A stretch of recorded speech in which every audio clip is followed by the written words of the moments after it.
All right, thank you, everybody. So our next speakers are from NIST, which is the National Institute of Standards and Technology. These are the folks who help set national standards for a whole host of things, in this case, elections. And so we've got both Mary Brady, who's the voting program manager, and works on voting-specific standards and things like that, and Josh Franklin, who is a security engineer at NIST and works on security-related things, including voting. And with that, I'll turn it over to you guys. Okay.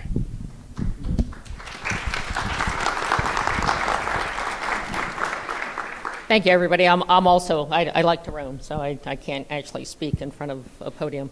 But I just want to say thanks to the organizing committee for inviting us to give this presentation. I'm really not going to say much other than I'm really excited to be here. I'm looking for meaningful ways to engage with cybersecurity experts here.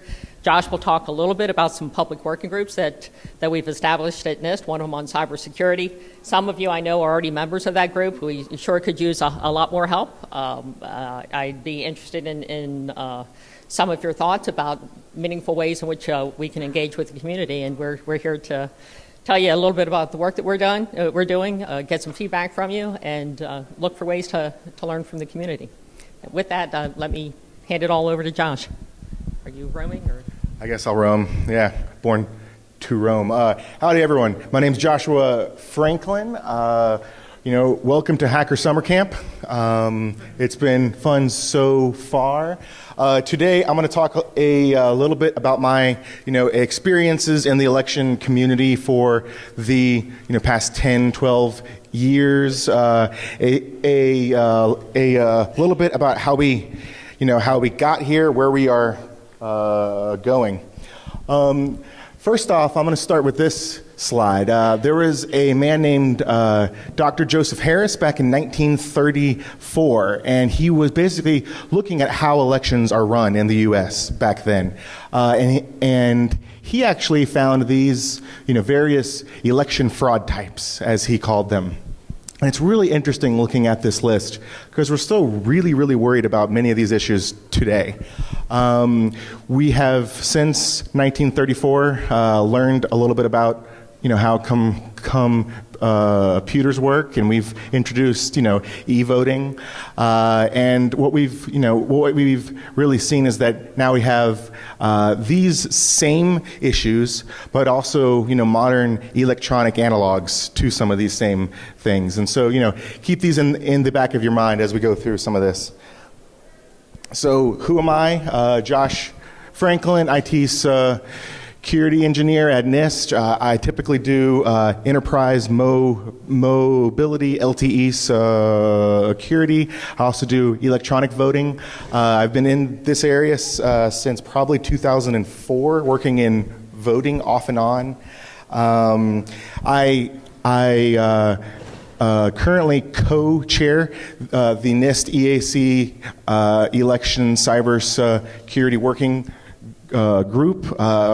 Prior to NIST, I was working at the U.S. Election Assistance Commission, helping to test and certify voting systems. I got to, travel the U.S. and really understand what the, elections landscape looks like there. Previous to that, I was working at KSU's Center for Election Systems in Georgia. Learned a lot of things there, helped install and maintain probably 22,000 voting systems there. I have been a poll worker in more states than anyone, I think, has. And I will keep saying that until someone proves me otherwise.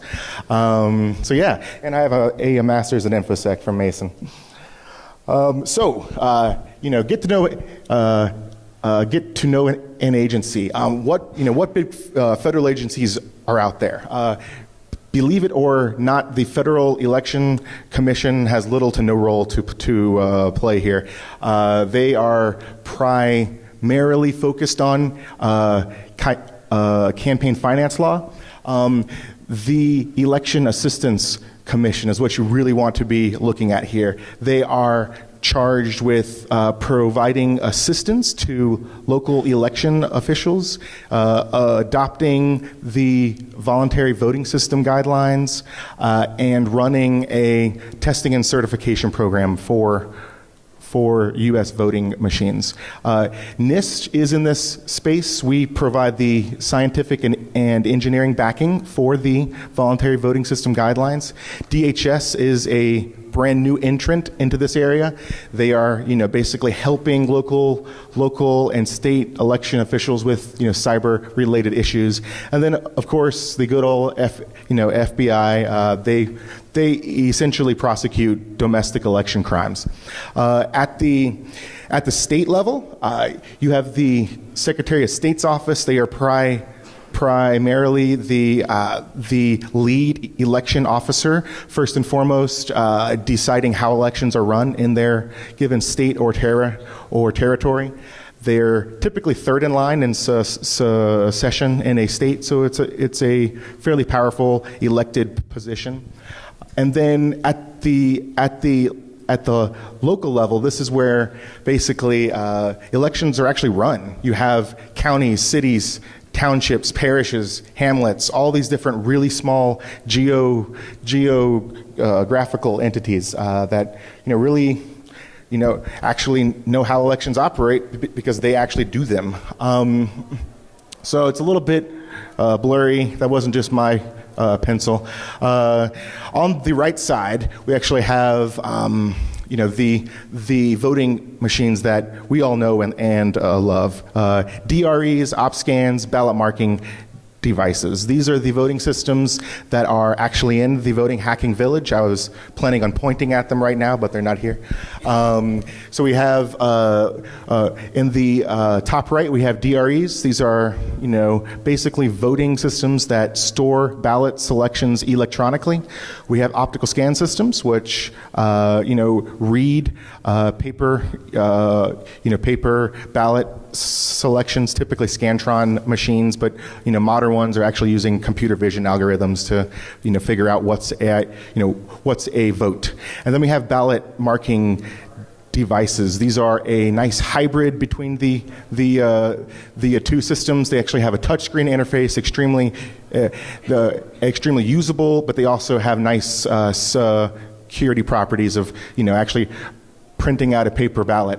On the left side are basically all these other supporting election systems. These are things that there are not really best practices and guidelines and standards about, but they're actually, they're very, very instrumental in the election process. You have, local and online voter registration systems, electronic poll books. These are the things that you'll, check in with at your polling place. You have candidate filing systems. If you're going to, run for governor, you have to file your information with your state at these candidate filing systems.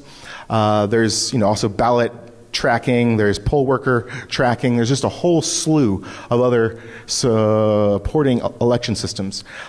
Here, you also have, campaign voter information databases. These are, fairly large scale, information and data collection efforts, and they're actually holding a lot of really interesting information about all of us. And so when we're thinking about securing the election ecosystem, we actually need to have a larger palette there. This is just for people reading these slides later. Cool. So MapBlaze is right. We our whole threat model has changed since the 2016 general. Previously, we had a threat model that would, well, at least election officials did. There was a threat model about physically proximate attackers. In terms of intelligent adversaries, they're extremely worried about poll workers. Poll workers are one of the nation's largest temporary workforces. And poll workers aren't necessarily vetted. to the degree that you would want. They often have privileged system access, passwords, and they have time to actually play around with these systems. Election officials are also extremely worried about accidental errors and, events such as that. These are the things that more often than not will actually lead to an election, to an incorrect election outcome. So elections officials are extremely worried about accidental errors. Natural disasters such as the 2012 Hurricane Sandy, I think it was 2012, that happened on the East Coast, definitely affected elections there, and just any real event that would impact public confidence and trust in the election system. But since 2016, we got the intelligence community report about meddling in our elections, and what we actually have evidence of now is basically nation-state attackers, hitting our election systems. We haven't yet seen attacks against vote capture and tabulation systems, at least documented by the IC. But we also saw issues of phishing of both election officials and voting system vendors. And the new threat model is really everything in the old threat model plus cyber, right? So what do these voting systems actually look like? They are, embedded legacy systems. That's how I would, talk to someone about them today. They are typically running some Unix or Linux variant. They might have a custom kernel for some reason. Some of them are, running Windows CE 3.0. That's what was run in Georgia when I was there. Some of them have really old, and proprietary physical media. I am 30. I should not know what a PCM CIA card is, but I do. That could be a problem there. So networking, wireless is a fairly common phenomenon. Infrared, Bluetooth, Wi-Fi, cellular. Those are definitely things deployed in U.S. voting systems. And these things are basically needed to last for a long time. Many states are still using systems purchased in 2002, and there's not really a clear upgrade path there. And these systems really receive 1 to 5 updates over that whole lifetime. And these updates are extremely expensive when they have to update. For my first real, job when I wasn't a student assistant anymore at KSU, I was, basically made to go and physically insert a PCM CIA card into 6,000 touchscreen units across the state of Georgia to update an expired X.509 cert. It was really interesting. I got some stories from that. I'll just say that. Now that we've talked about what these systems actually look like, what sort of issues have we seen previously? You can look at some of the sources for our results at the very back of this. I will tweet out these slides after this presentation. But Barbara and David were talking about these independent reviews that we saw. Of these, of U.S. voting systems. And it's really 15 to 20 independent reviews since probably 2004. So it's actually not a lot of outside scrutiny. And what NIST did recently is that we went through all these different papers, did a literature review, and looked at some of the various issues there, and we then mapped them to common weakness enumeration types, which is basically a standard for software bug types. Go figure, NIST-like standards, right? And so these were the top 5 software bug types that we saw. These were fairly common issues. I would say very, very common issues in the papers that we reviewed. And then just to up level them a little bit, we basically saw a lot of input validation issues, crypto and authentication. So it's, everything's not on fire, right? There are, good things happening in the voting arena. Risk limiting audits. These have been really, I would, go as far to say that this is the single best innovation we've had in election security since the year 2000. These are really meaningful statistical audits that are fairly efficient. They can be very, very practical, and they don't have to be extremely expensive.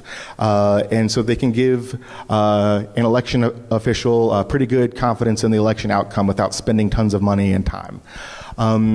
Software independence. This is a concept championed in 2007-08, basically meaning that a bug in the software can't affect the election outcome. There's a better way to say it, but and practically right now this means paper.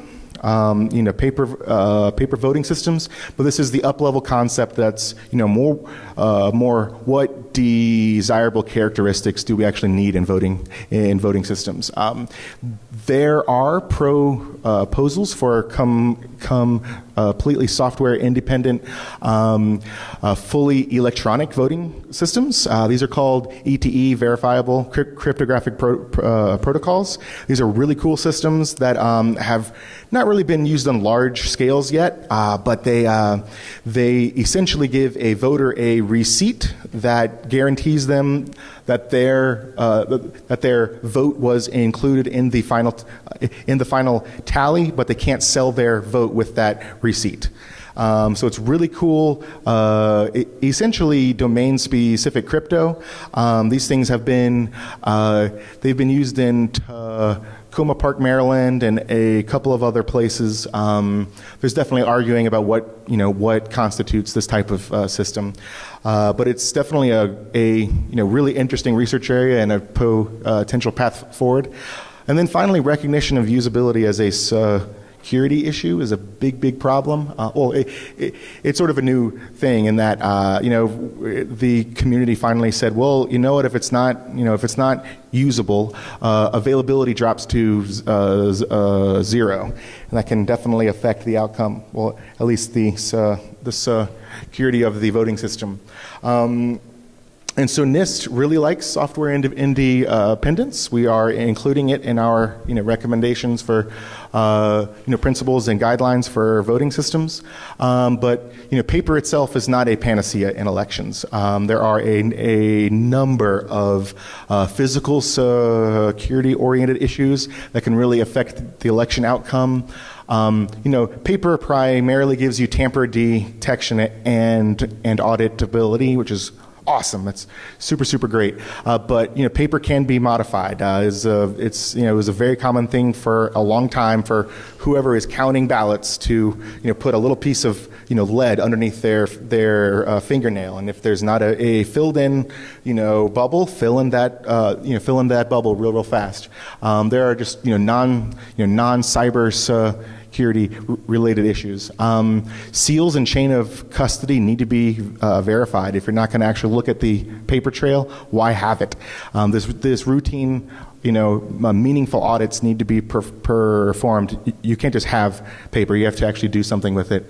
And then, just generally, we need to, up the level of cyber hygiene in this area. Looks like I'm doing pretty good on time. Okay. Testing and certification. What does this process look like? Basically, the Election Assistance Commission runs a testing and certification program for voting systems. There are multiple layers of testing and certification. The EAC performs a federal certification, and then states do their own testing for their own needs. Some states have rules that are like you should be able to click straight ticket. The whole system then selects all D or all R, but then you should be able to choose one other person in the other area. It's like the Pennsylvania cross vote is what people call it, and there's just tons of state-specific voting logic issues that states are testing for. What does this actually look like? This is, at a high level. Vendors submit an application to be tested. The EAC, a third-party lab, and then the manufacturer sit down. They figure out essentially a testing contract. It's a test plan. Testing occurs. If there are issues, which I've never seen a testing campaign that doesn't have at least one issue. The vendor goes back, makes a change, and then it gets tested again ad nauseum. At the end of the testing process, there's a test report. The EAC then says, yes, I would like to certify, or no, I don't want to certify. If they do certify, then a voting system goes into their quality monitoring program where states and labs and manufacturers and everyone gives EAC information about how that performance, how that system is performing in the field. I'm going to go back a slide for a second and say, if you're really interested in knowing more technical information about voting systems, EAC.gov is literally the best place. They have a test plan and test reports section, and they have information on new voting systems that aren't really out there yet. A lot of the systems that EAC has certified, at least to the newer standards, aren't necessarily deployed in the field yet, or if they are, it's only in limited areas. But this is an excellent resource that they're doing a serious boon for this community. In terms of voting standards, the Voluntary Voting System Guidelines, it's an awesome name for a standard, right? VVSG. These standards are primarily for vote capture and tabulation systems. So nothing about voter registration, nothing about electronic poll books, election night reporting. There is no federal law mandating that every system apply with these standards. There just isn't. The way elections work in the U.S. is that it's typically the time and manner of choosing is left open to states, and so that's the same here. In that states can use completely federally certified systems, systems that are only partially certified. There's tons of variations out there. In terms of security, just in general, these are the various voting standards as I see them. The 1990 VSS and 2002 voting system standards, these things were made not necessarily by the federal government, and it wasn't until the Election Assistance Commission was created in 2002, I think, that we actually got the modern VVSG. The modern VVSG has a whole section on security. It didn't really even have that previously that much.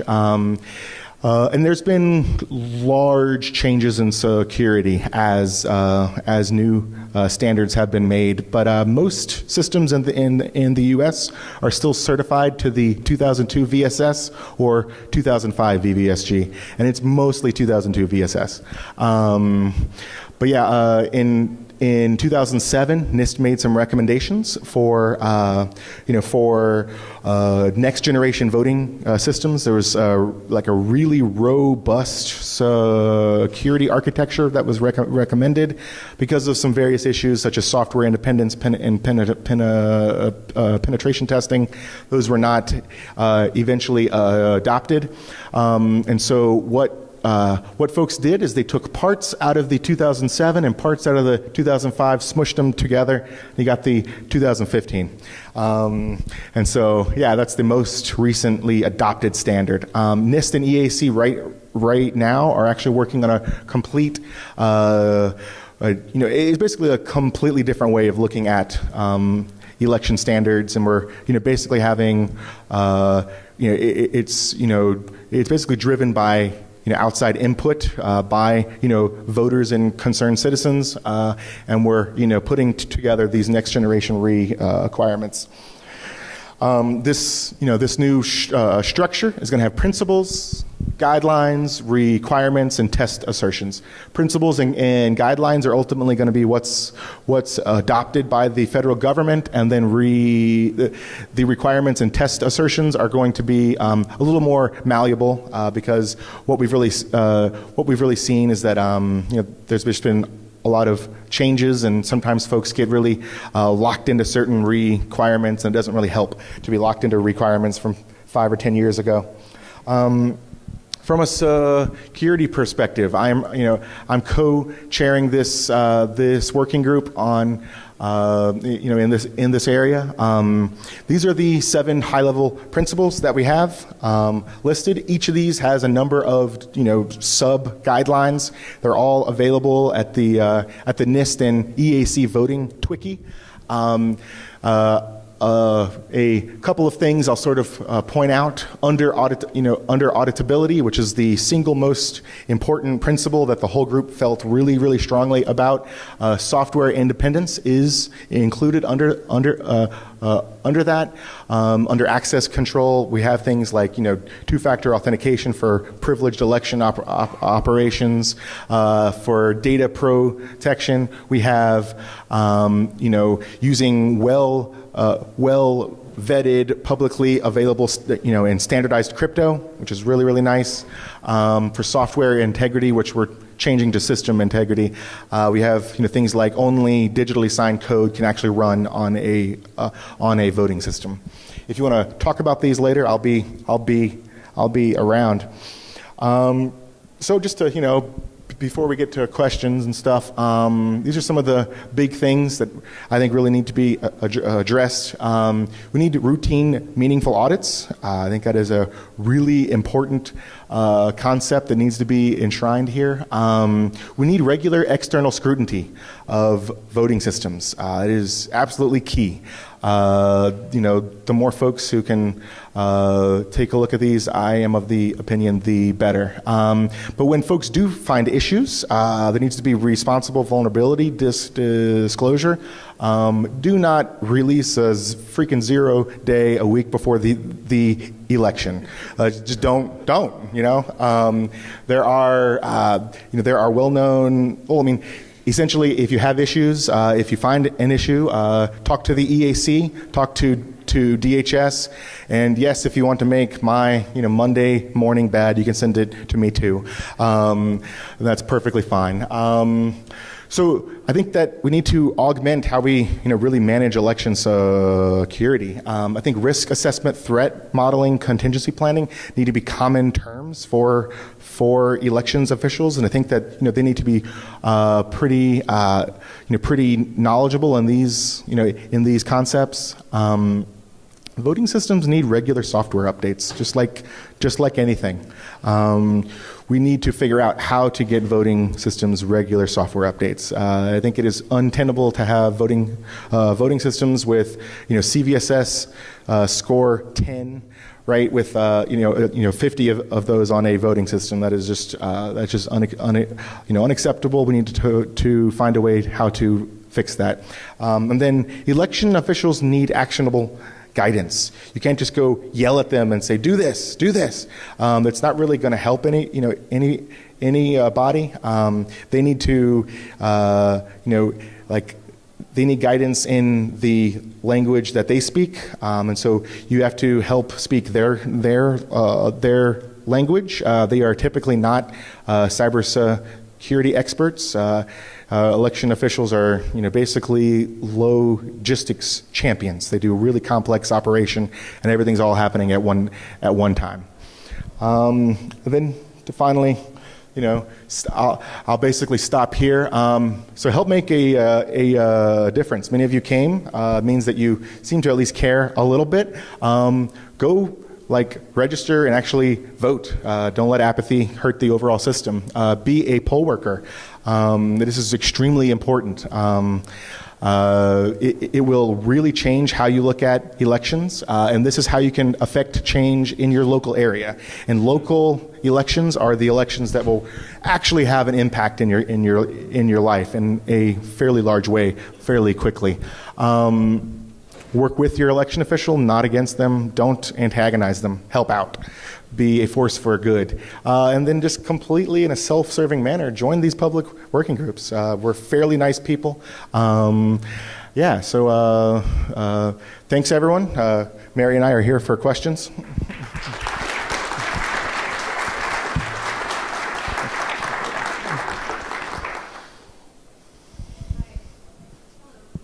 Hello. Yeah, definitely. So the question was. Okay. I got room here. Do Phil Donahue. Okay. Yep. You mentioned joining public working groups to help local election officials. If you could tell us how to access those.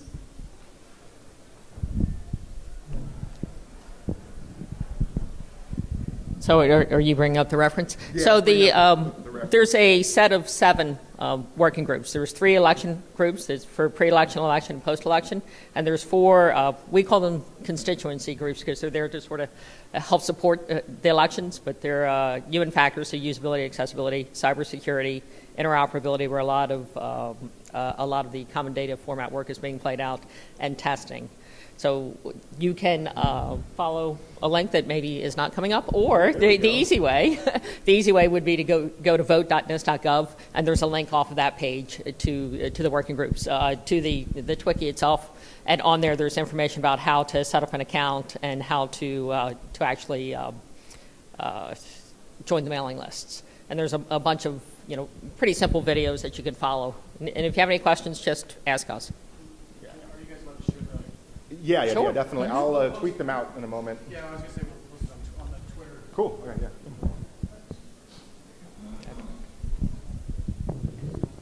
yeah. So, how are you addressing resiliency in terms of just maintainability and continued function as a security threat in how you're setting up the standards or how you're looking at these things? Because it seems like there's an even bigger threat from DDoS by device failure in elections than there is from actual tampering with machines. We encountered a lot of that in the last election in Maryland, where many of the optical scanners died during the election, and votes were left piled up and in some cases unattended while voting machines the scanners weren't working. So how do we address the actual ease of operation and continued use as part of the security model in putting these standards together? That's a great question. So we do have a maintainability-oriented principle that is, going to be in, we only saw 7 of the actual principles. There's a whole list of other principles as well. A lot of, the answers there are, going to be about build quality, quality assurance. There are, programs that the EAC has, looking into quality assurance areas. But some of that is going to be on the election official themselves to make sure that they're taking, good care of their election system. I definitely think that manufacturers play a role there as well, in not using bottom of the barrel components. I personally think I'm a big fan of COTS in voting systems, commercial off the shelf. I would be a pretty big fan of like a non-networked voting system, running on like a tablet or Raspberry Pi that just prints a ballot right there. That way, if the actual voting system breaks down, you can just go, buy another one at Staples or something. That's resiliency and maintainability are really important questions.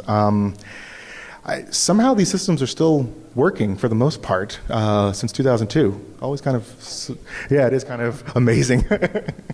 Hope that helps.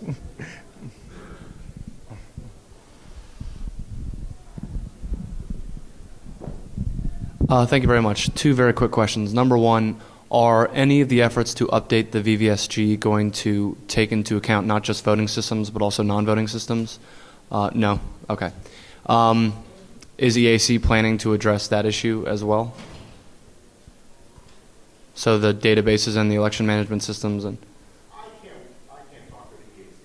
Is NIST? As of right now, we are focused on vote capture and elections. Okay. And then to the extent that a lot of counties just aren't going to be able to replace their machines, is the problem that we cannot technically update these software systems, or is the problem that we just don't do it?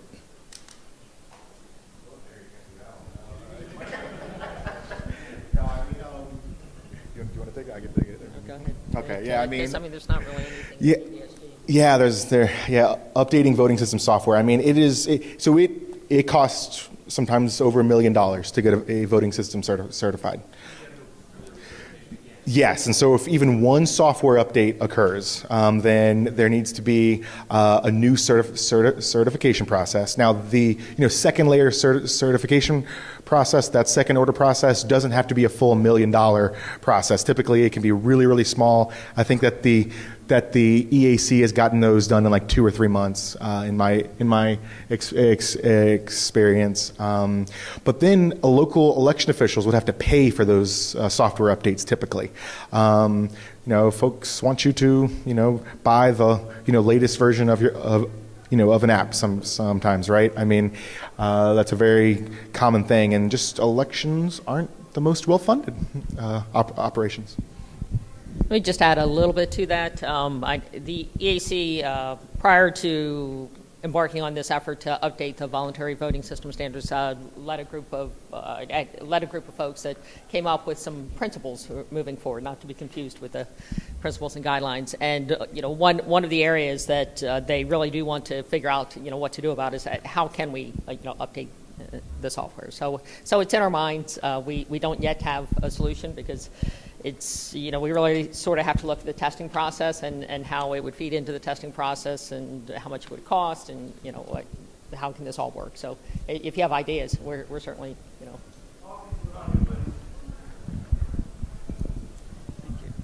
The voting is the domain of the states by the Constitution. And so the best that NIST can do is to set standards, correct?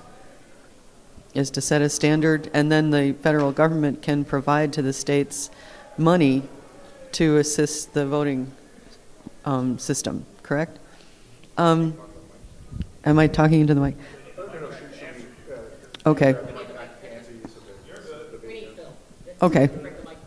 Okay, good. I just wanted to ask, though, you may not want to be speaking on behalf of NIST, but could you sort of share with us what your ideal voting system would be, given the Constitution, the way that the voting works in this country, and also part two of that, maybe not speaking for NIST again, do you think that there has been widespread voter registration fraud? Okay, so for my ideal voting system, I'm going to have to say I'll see you after class, because that hasn't been approved by NIST management. Happy to talk to you out there. Okay, so it was a multi-part question. Now, you're absolutely right. I mean, it's up to the states to determine whether or not they want to adopt the VVSG, and this is normally handled within the legislation in the state legislature. So some states, require certification to require the use of certified systems. Some require the use of systems that are certified by a lab, but not necessarily by EAC, that are tested by a lab and certified, but not necessarily by the EAC. Some require you to certification to the VVSG, and they might run their own state-sponsored programs to do that. So you're absolutely right. We can set the standards, but we can't necessarily impose them, on the states. not really sure what to say about my ideal voting system, because nothing's been approved by my management either, and I can't really comment on voter fraud. I mean, it's not, we're sort of kind of outside our area of expertise and what the things that we look at. But, in the back, can you just yell into the microphone? It won't reach. Sure. You've outlined some really good principles here. You've got patches and compliance, some open source, general public compliance. But if the states are not required to use them, if the states don't have to do anything, why does it matter at all? And how can we force them to have some modicum of compliance, which is at least the baseline?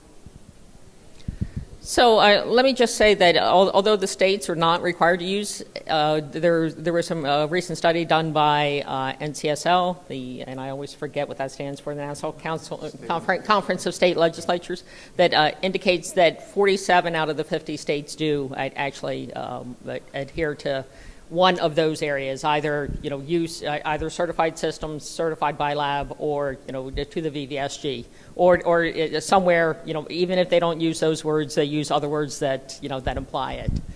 So I do think that the majority of the states do actually want help. They're looking for help. They're looking for advice. Certainly, there were quite a number of them that voluntarily signed up for some of the cyber hygiene services that were available via DHS. So I think they're listening.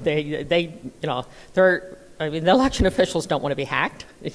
They want the elections to be secure. They want to be assured that the integrity of the election is certainly withheld.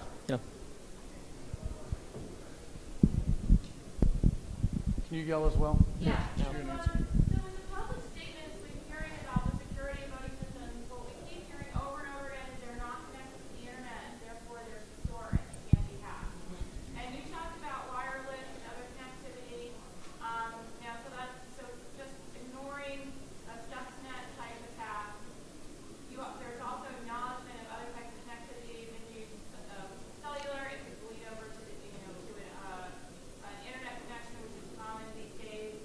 So can you square that circle for me? Or can it be squared?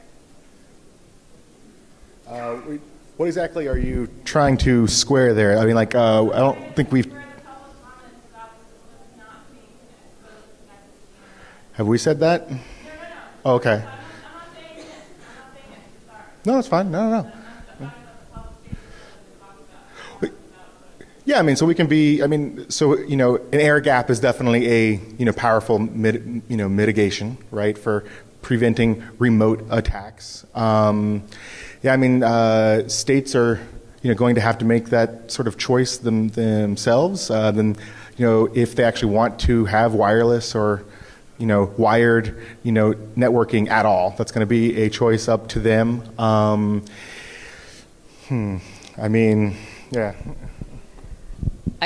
I'm not really sure what you're looking for us to say. I mean, I guess what you're saying is, on the one hand, there are public comments saying that we're not connected, and we're standing here in front of you saying, you got all of this. Yes, I mean, all of these, it's Josh is absolutely right. It depends on the state. It depends on, is the state, looking for a certified system, or are they not? It's, the manner in which they conduct elections is really up to the state. We don't have any control over what's said in public.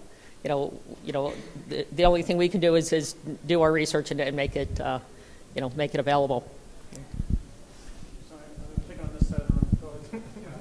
I'm not clear. Is it possible for you to certify in the absence of backdoors without being able to inspect the source code?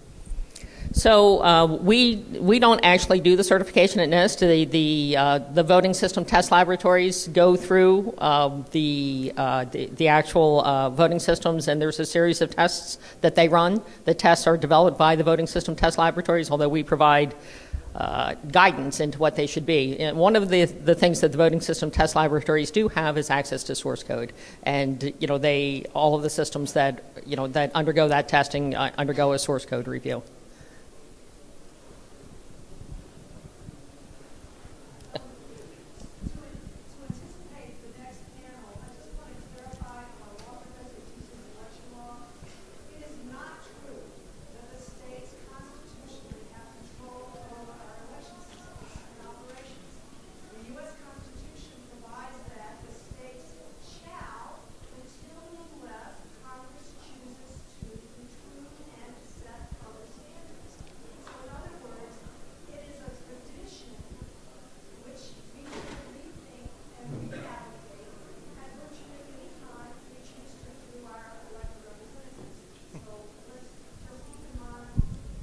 Oh, thank you. That's interesting. It's, we'll wait and see what Congress does.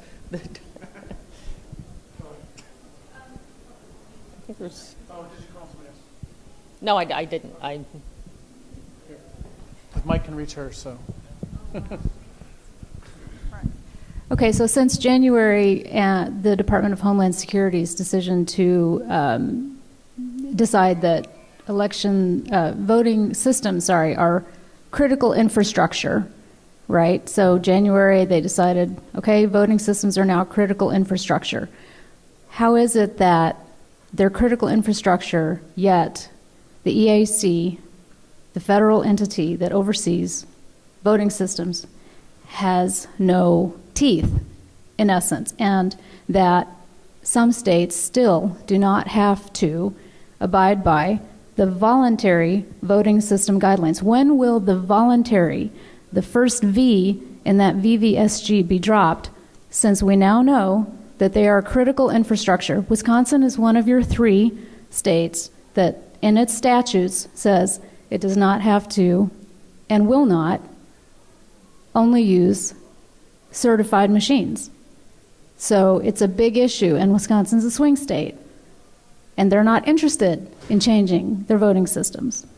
They like having that control. So what's your opinion of when we'll drop that first V?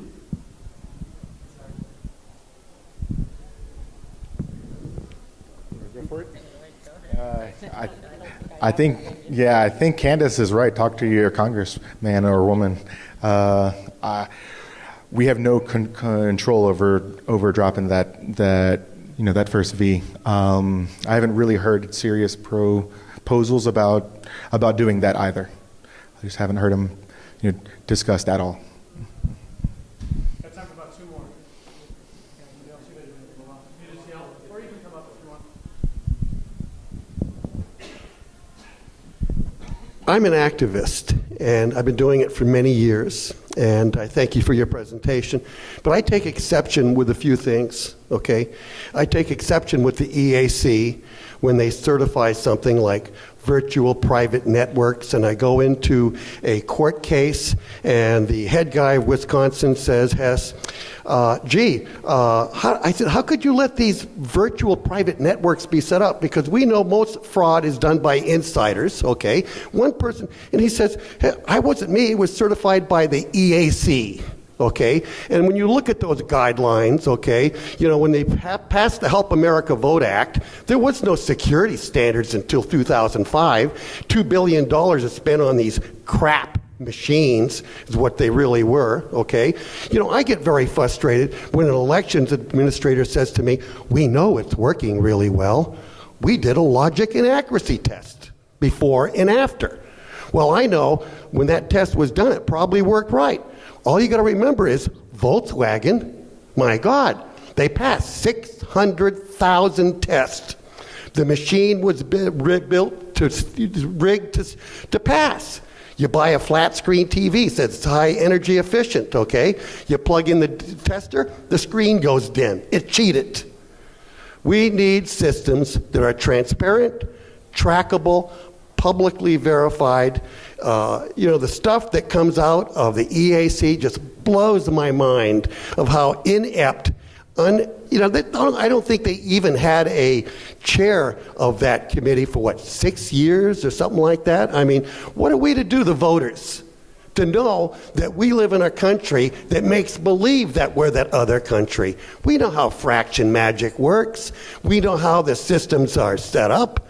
And then to be insulted with these virtual private networks being set up and have somebody, like I said, in court stand up and says, well, gee, we didn't certify it. The EAC did. Thank you. All right. Yeah. So I think everything you just talked about is sort of really shows the need for outside external scrutiny regularly. I think that is a powerful force. This is a large collection of examples of basically outside scrutiny. It definitely provides a check against the certification process. Yeah. One more question. want to just yell? Yeah, a lot of people have said that because our election voting system is so fractured, in a weird way, that's actually a cause of security. Because yes, you have standardized vendors who are generally making most of the machines, but an attack vector, somebody who's searching for attack vector doesn't know what state of patching they're at, what security they're running, how they're actually going out, and where they're at in their update process. If we go through a standardized process, are we creating a perverse chance of decreasing security by standardizing cross-vectors? Standardizing attack vectors massively? Good question. Yeah. So the actual standards that we're going to be, making are basically, going to be vendor agnostic, and so any number of vendors can, submit their systems for certification, and so, we would still have that, that nice diversity. There's diversity of vendors. Yeah. But not a diversity of how individual vendors have their machines configured at tens of thousands of places, which is what we have now. Yeah. I mean, I do like the voting system diversity. I do think it is a serious boon. But I mean, if you look on the internet, I mean, you're going to be able to find operating system versions and patch levels in a lot of places. And so I just don't want to put too much emphasis on that. I think things like software independence and regular, meaningful audits are a much more stronger security mechanism to make our overall system more secure.